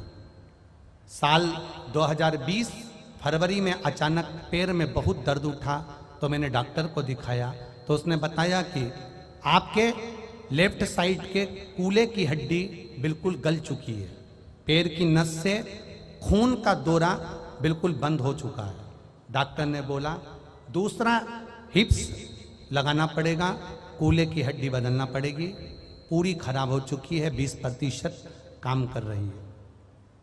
अगर जल्दी नहीं बदलाओगे तो दोनों कूल्हों की हड्डियां टूट जाएंगी। इसी दौरान 5-6 बार पैरालिसिस अटैक भी आता गया। हम समझ नहीं पाए, वो कूल्हे की हड्डी और पैरालिसिस का अटैक कम से कम 5 से 6 बार आया। शिव जी को जल चढ़ाता रहा। मेरी मम्मी आपकी कथा सुनती तो उन्होंने बेल की जड़ वाला उपाय, जो बेलपत्र की जड़ होती है, उसका जो उपाय आपने बताया था वो करा। मम्मी ने पशुपतिनाथ का व्रत करना प्रारंभ करा। 5-6 डॉक्टरों को दिखाया, सभी का एक ही कहना था कि कूल्हा बदलना पड़ेगा। कनाडा तक रिपोर्ट को भेजा गया, उस डॉक्टर ने भी यही कहा कि कूल्हे को बदलना पड़ेगा।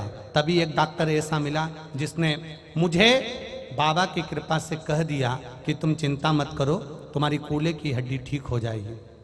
कुछ महीनों बाद इतनी बड़ी बीमारी कैसे ठीक हो सकती है समझ नहीं आ रहा था, पर बाबा की कृपा देखिए गुरुदेव, और बाबा ने ऐसी करुणा कर दी कि 1 लोटा जल का जो भाव में वर्णन करूं वो कम ना होगा। मेरी कूल्हे की हड्डी बाबा ने धीरे धीरे ठीक कर दी।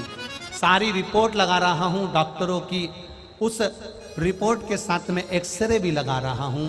शायद दुनिया के लोग विश्वास नहीं करते होंगे शिव जी पर मैं आज के समय का व्यक्ति शंकर भगवान को इतनी बड़ी सिटी में रहने के बाद भी पूर्ण विश्वास से कहता हूं कि महादेव सब कुछ कर सकता है। यह शिव तत्व। बैठिए गोयल जी, हर हर महादेव। ये शिव तत्व है, ये शंकर, ये ओघड़ी।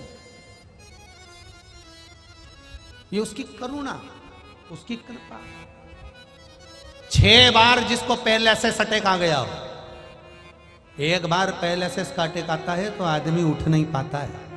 विचार करिएगा वो जल में कितना बल होगा कि 6 बार पैरालिसिस का अटैक आता रहा और वो जल पीते रहे और वो अटैक तक मालूम नहीं पड़ा और बाद में बाबा ने पूर्ण तरह से ठीक करा। ये शिव तत्व है, ये शब्द, ये उम्र। तेरी कृपा बिना न हिले एक भी अणु, लेते हैं श्वास तेरी कृपा से तनु तनु, बखान क्या करूं के ढेर, चपटी भभूत में खजाना कुबेर का। आप नवनिधि सबको दे दीजिए, ना ना ना। शिव जी कहते हैं देवता नहीं दे सकते नवनिधि। अष्ट सिद्धि जब प्रकट हुई तो इन्होंने वर मांगा था कि हमें कोई देवता किसी को नहीं दे सकता, ये हमें वर दीजिए। सारे देवताओं ने नवनिधि को वर दिया है, ये किसी को नहीं दे सकते। उमा माता ने भी जिद पकड़ ली, संसार के लोगों को नवनिधि तो आपको देना पड़ेगा, वो आपको प्रदान करना पड़ेगा। शिव जी कहते हैं कुछ और मांग लो, और कुछ जो तुम कहोगी मैं दे दूंगा, पर इसको छोड़ो, ये छोड़ो। छोटे से जीवन में भगवान की अविरल भक्ति, भगवान का भजन, भगवान का कीर्तन, भगवत नाम का उच्चारण, भगवत मंत्र का स्मरण और भगवान की अविरल भक्ति को प्राप्त करने का एक मौका इस मानव शरीर को प्राप्त हुआ।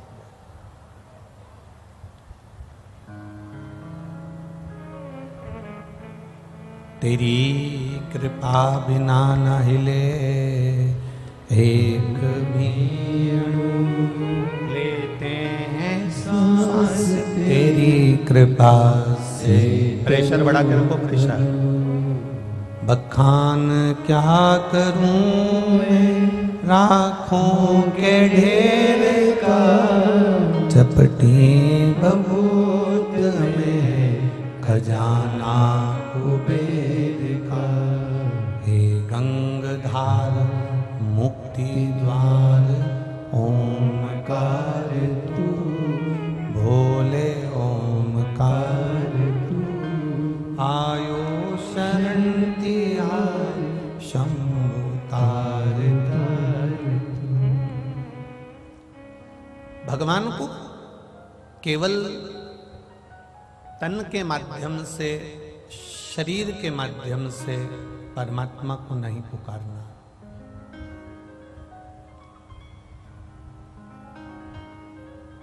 अर्थात शिव महापुराण की कथा कहती है, भगवान शंकर का संवाद कहता है, शिव महापुराण की कथा कह रही है, केवल शरीर के माध्यम से भगवान का भजन नहीं करना, केवल शरीर के माध्यम से हमें परमात्मा को नहीं पुकारना।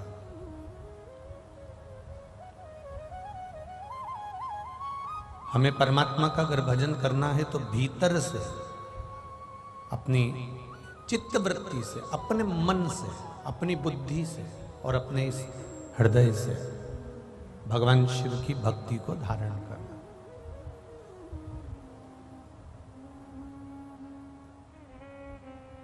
एक माँ अपने घर में काम कर रही है, अपने काम में लगी हुई है, और किसी ने कहा कि तुम्हारा बच्चा रो रहा है, तुम्हारा बेटा रो रहा है। किसी ने कह दिया तुम्हारा बच्चा रो रहा है, माँ ने कहा वो तो रोने दे, वो तो दिन भर यही काम है उसका, रोता ही रहता है।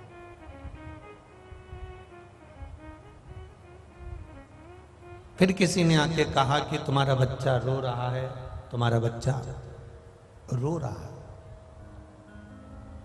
माँ ने फिर कहा वो तो रोता ही रहता है, उसके पास तो कोई काम नहीं है। अब उसको संभालूं कि मैं काम करूं? अब वो रो रहा है तो मैं गोदी में ज्यादा ले भी नहीं सकती, मुझे काम भी करना।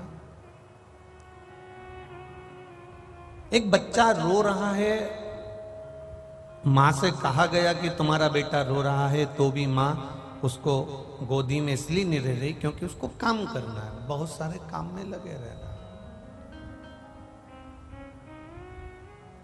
और एकदम जो बच्चा रो रहा था और एकदम जम के चीख के रो दे, एकदम जम के चीख के रो, तो मां को कहना नहीं पड़ता, काम छोड़कर वो दौड़कर भागकर जाती है कि नहीं जाती? बोलो जाएगी कि नहीं जाएगी? जाएगी ना। बच्चा एकदम चीख कर रोया, गला पकड़ रहा है, बच्चा एकदम जब चीख कर रोएगा और एकदम चीख कर रोया तो मां दौड़ कर जाएगी, सारा काम छोड़कर, सब कुछ छोड़कर मां उस बच्चे के पास पहुंच जाएगी, सब कुछ छोड़कर।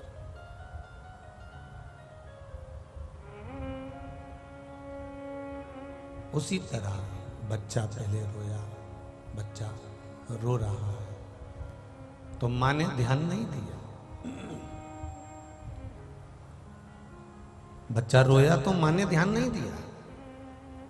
किसी ने कहा भी तुम्हारी संतान रो रही है, तुम्हारा पुत्र रो रहा है, तुम्हारा बच्चा रो रहा है, तो भी मां नहीं गई।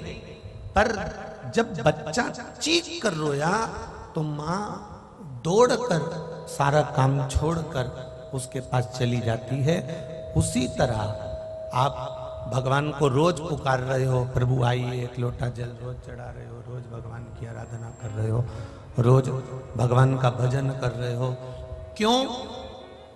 अभी तक आप शरीर से कर रहे हो, मतलब ऊपर से तुम भगवान को पुकार रहे हो, ऊपरी भाग से तुम भगवान को बुला रहे हो।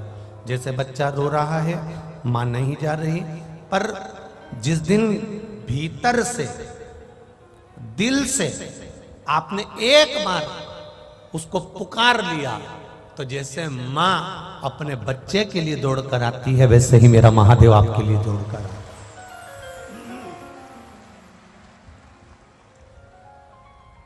जैसे मां अपने बच्चे के लिए दौड़ कर आती है, वैसे मेरा महादेव भी आपके लिए दौड़ कर आए। बस दिल से पुकारना पड़ेगा, हृदय से। मैंने तेरे बाबा तेरे ही भरोसे हवा बिच उड़ती जावांगी, बाबा डोर छड़ीना में कटी जावांगी, भोले मैं तेरी पतंग, शंभू मैं तेरी पतंग, हवा बिच उड़ती जावांगी, बाबा डोर छड़ीना में कटी जावांगी। एक बार अगर हमने उसको दिल से पुकारा है, एक बार हमने उसको दिल से कहा है, एक बार हमने उसको निवेदन किया है, तो उसने आकर हमको संभाला है। आप बस उसको दिल से पुकारो। भजन करना तो दिखावे से मत करना, कीर्तन करना तो दिखावे से मत करना। एक लोटा जल भी आप देवाधिदेव महादेव को चढ़ाओ तो दिखावे से मत चढ़ाओ। आप अगर महादेव के मंदिर जा रहे हो, महादेव के पास में जा रहे हो, भजन करने जा रहे हो, तो दिखावे से नहीं जाए।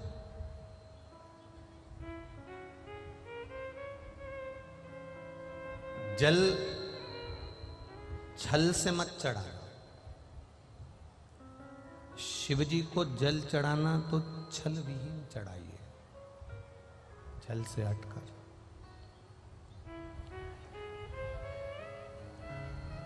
ऊपर से मेरे भोलेनाथ जी को ना पुकारिए, ऊपरी दिखावे से मेरे महादेव को ना बुलाइए। मेरे महादेव को अगर पुकारना है तो भीतर से पुकारिए। दो मरते समय तक पीछा नहीं छोड़ते। एक मनुष्य का दुख और एक महादेव की कृपा, ये दो मरते दम तक पीछा नहीं छोड़ते।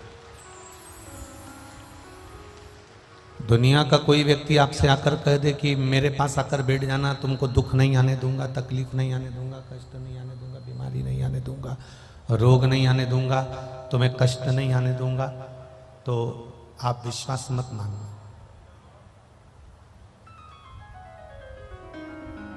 इस व्यासपीठ ने कभी भी आपसे यह नहीं कहा कि आपकी जिंदगी में दुख नहीं आएगा।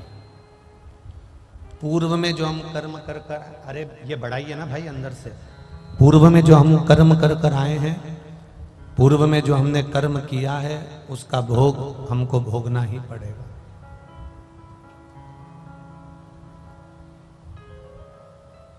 पूर्व में जो हमने कर्म किया उस कर्म का भोग हमें भोगना है। इसलिए ये ना सोचे कि दुख नहीं आएगा, दुख आएगा, कष्ट आएगा,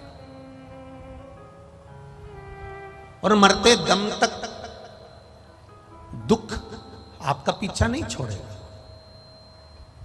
पर शिव महापुराण की कथा कहती है कि दुख भी आएगा, और उस दुख में अगर आपने भगवान का भजन कर लिया है, उस दुख में आपने महादेव को एक लोटा जल समर्पित कर दिया है, तो चिंता मत करना, दुख आया है तो महादेव भी जरूर आएगा, ये निश्चित था।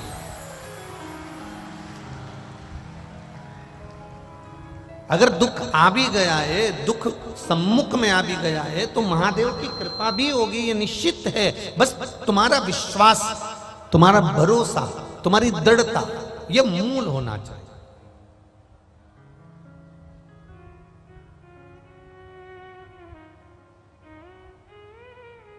यहां पर कथा सुनने के लिए आप लोग इतनी इतनी दूर से आए हो, किस लिए आए?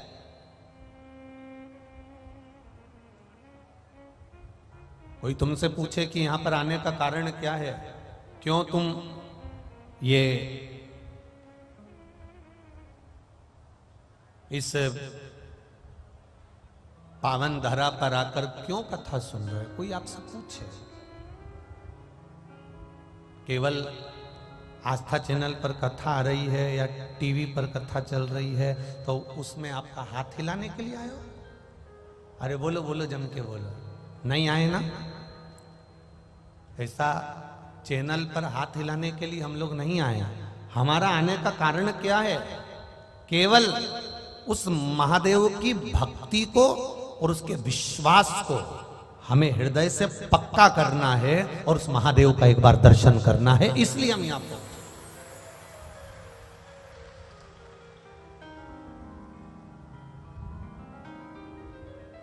हमारा मूल उद्देश्य है शिव को प्राप्त करना, भगवान शंकर को प्राप्त करना।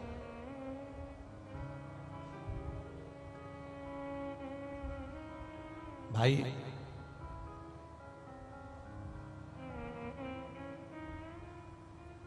पहले के लोगों को दुख होता था, तकलीफ होती थी, कर्जा होता था, बहुत ज्यादा तकलीफ में जब पहले के लोग आ जाते थे तो मदिरा की दुकान पर चले जाते थे।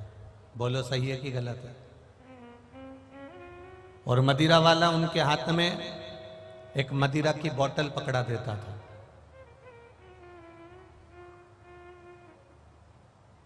और कोई उनसे पूछता तुमने ये व्यसन क्यों करा, तुमने ये मदिरा क्यों पी, तुमने ये नशा क्यों करा, तो कि बड़ा दुखी हूं, बड़ा गम में हूं, बड़ा दुखी हूं, बड़ा गम में हूं। पहले थोड़ा सा दुख आता था, कर्जा हो जाता था, थोड़ी तकलीफ आती थी तो लोग मदिरा की दुकान जाते थे और बोतल पकड़ लेते थे। आज के जमाने में थोड़ा सा दुख आता है, थोड़ा सा कर्जा हो जाता है, थोड़ी सी तकलीफ हो जाती है तो लोग शिव के मंदिर जाते हैं और लोटा पकड़ लेते हैं।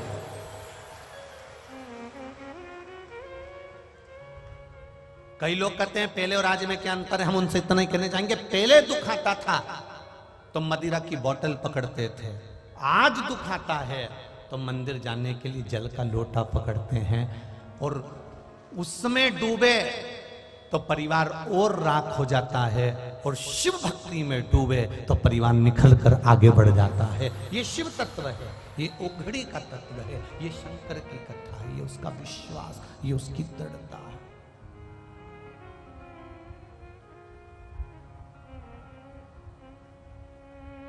आएगा दुख, संसार में ऐसा कोई नहीं जन्मा जिसको दुख नहीं आया, और तुम्हारे पास ऐसा कोई व्यक्ति हो जो तुमसे कह दे कि तुम्हारे पास में दुख नहीं आएगा, मैं बैठा हूं और दुख नहीं आने दूंगा, तो फालतू की बात है, किसी के चक्कर में मत पड़ना, स्पष्ट बात कह रहे हैं।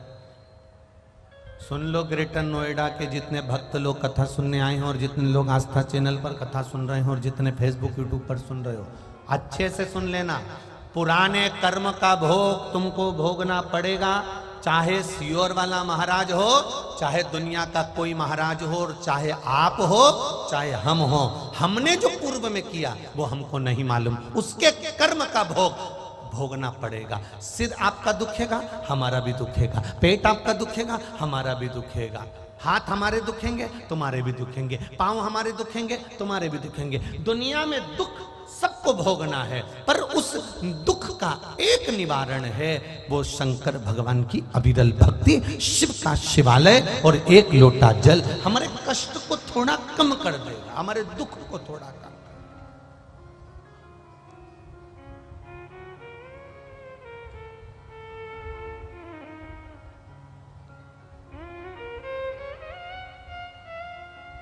समस्या बहुत होगी, पर निवारण केवल एक मेरा महादेव होगा, मेरा शिव, मेरा शंकर।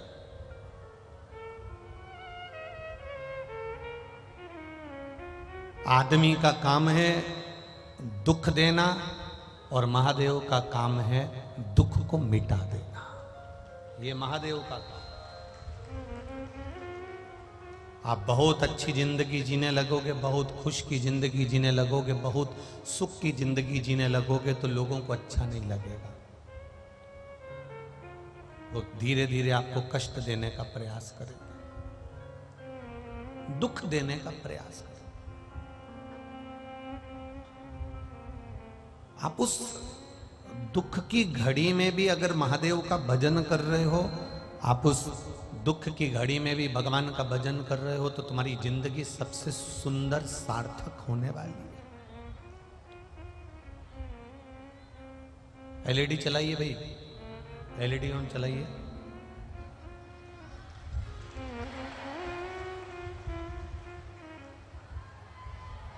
एलईडी नहीं चल रही है, क्यों? तो फिर लगाई काय को है इतनी सारी एलईडी जो चल नहीं रही है? ना लगाते तो लोगों को मालूम ही नहीं पड़ता कि एलईडी लगी है, वो यहीं आनंद ले लेते। जब लगाई है तो उसके पिन जोड़िए। श्री शिवाय नमस्तुभ्यम।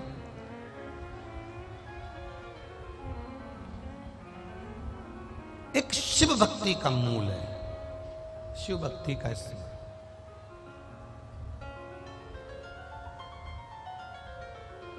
शिव महापुराण की कथा कह रही है, भगवान शंकर का गुणगान कह रहा, शिव तत्व कह रहा। मनुष्य का काम है आपको दुख देना, मनुष्य का काम है आपको तकलीफ देना, संसार के लोगों का काम है किसी न किसी रूप में आपके चरणों को खींच कर नीचे लाना, पर उस महादेव का काम है आपने जिस हाथ से जल चढ़ाया है उस हाथ को पकड़कर आगे तक लेकर जाना, मंजिल तक पहुंचाना। ये मेरे महादेव का कार्य है, ये मेरे शिव का कार्य है।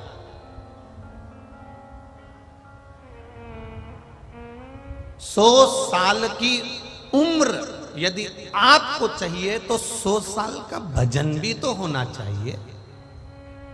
अब 100 साल का एक सहज सी बात है, आप किसी के मिलने के लिए जाओ और उसको सिर पे रख के पल्लू और पांव पड़ो और पांव पड़ो और वो तुमको आशीर्वाद दे 40 साल जियो।